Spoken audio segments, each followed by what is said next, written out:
Hello बच्चों, स्वागत है आपका एसएस मैथ्स पॉइंट। आज हम लाए हैं क्लास 12th के लिए, जो कि बोर्ड 2024-25 में एग्जाम में पूछा जाता है 8 मार्क्स का क्वेश्चन। जो कि क्वेश्चन है ये, जिसमें हमको एक्स वाई जेड के मान निकालने हैं।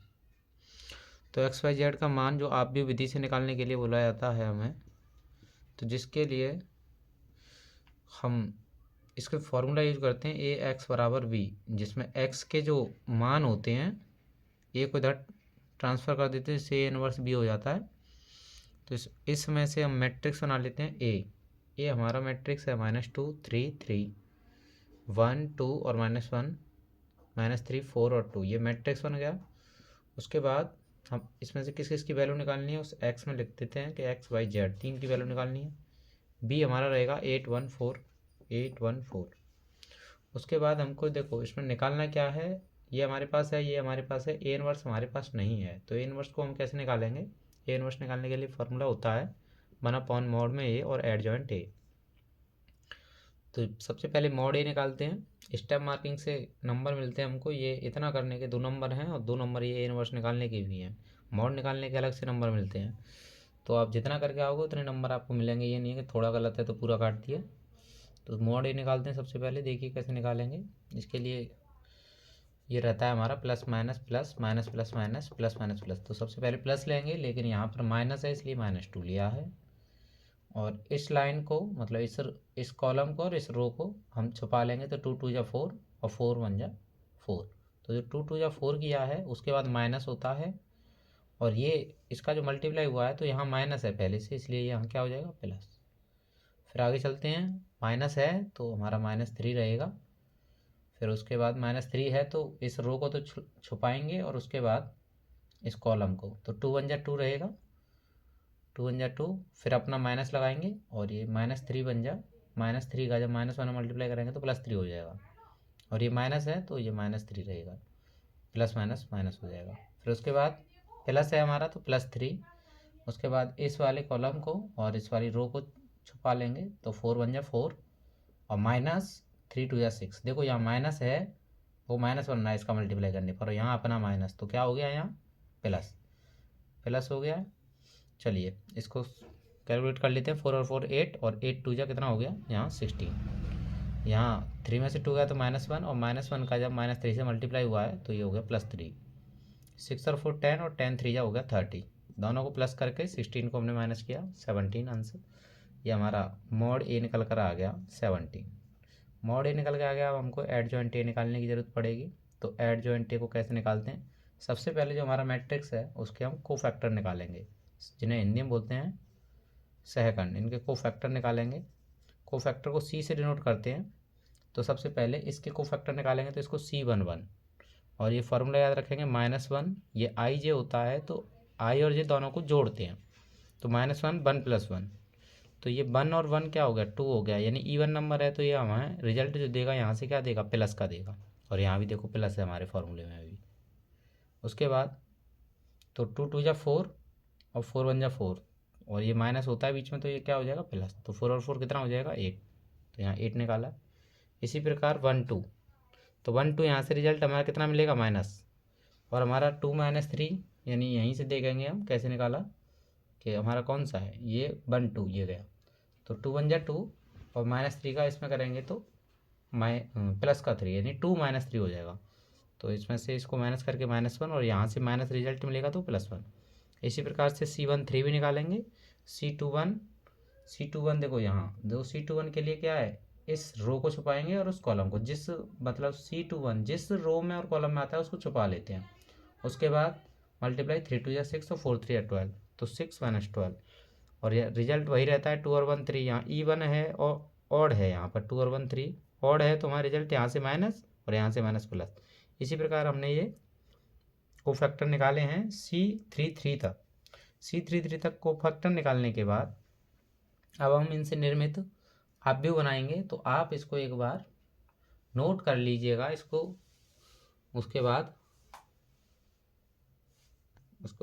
हम इसको आगे बढ़ाते हैं, कंटिन्यूस करते हैं।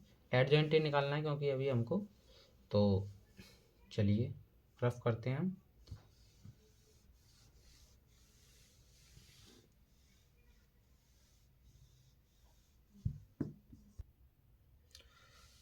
तो हमने सेकंड निकाल रखे हैं।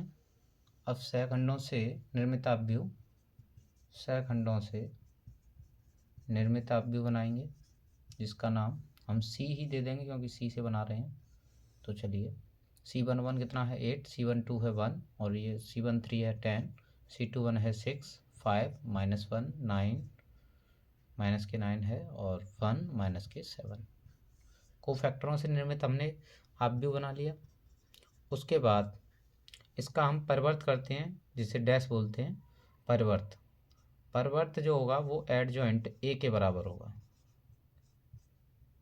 जो परिवर्त होगा तो एडजॉइंट ए हमारा आ जाएगा। परिवर्त में रो इंटू कॉलम, ये आपस में चेंज हो जाते हैं, रो कॉलम बन जाता है, कॉलम रो बन जाते हैं। तो चलिए,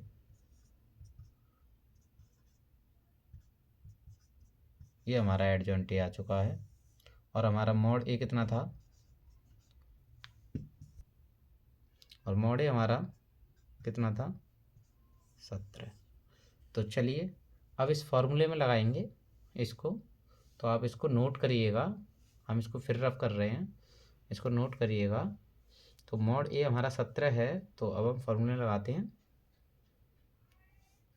चलिए यहीं लगा देते हैं, ए इनवर्स बराबर 1/17, 8 6 -9 1 5 1 10 -1 और -7, ये हमारा ए इनवर्स रहेगा। तो चलिए अब हमको ए इनवर्स का मल्टीप्लाई किससे करना है, बी से। तो चलिए मल्टीप्लाई करते हैं इसको।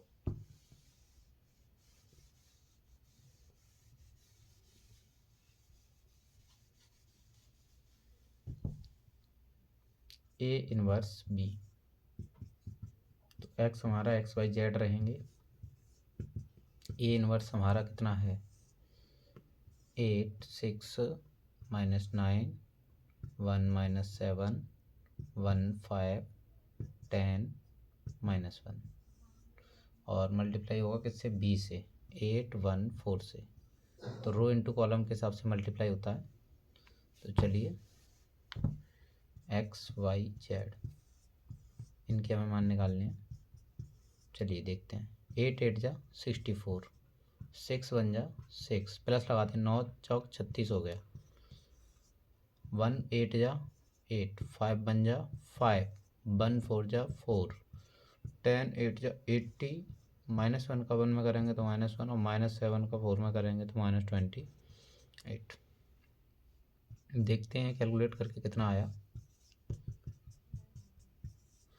ये और ये कितना हो गया 70, और 70 में से 36 गए तो कितने बचे, 70 - 36 कितना बचा 4, 6 में 3 का 3 यानी 34, 8 5 और 4, 5 और 4 9 और 8 17, ये 28 और 1 29 हो गया, और 80 में से 29 को माइनस कर दो, यहाँ कितना बचा 1, और 7 में से 2 गया तो 5 यानी 51।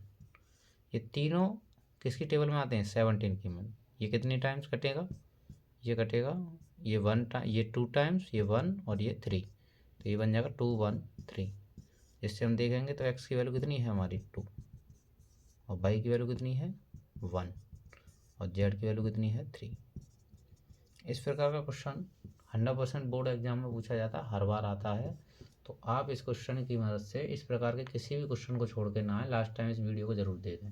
धन्यवाद, मिलते हैं अपनी नेक्स्ट वीडियो में ऐसी धमाकेदार क्वेश्चनों के साथ। चलिए।